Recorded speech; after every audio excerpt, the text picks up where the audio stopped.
أولاد الحسين وعلى أصحاب الحسين صلى الله عليك يا أبا عبد الله. السلام على الشفاء الذابلات، السلام على من بقي 3 أيام على رملاء كربلاء.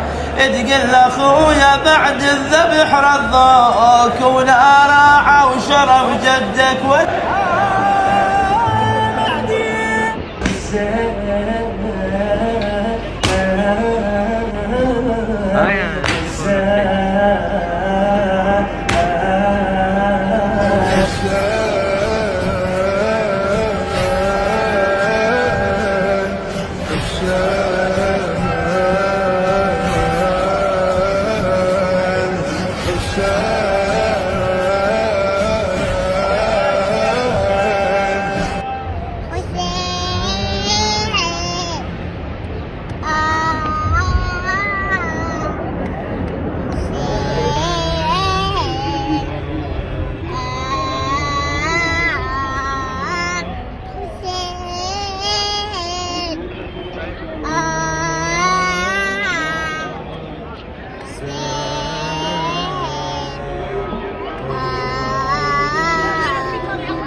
Just give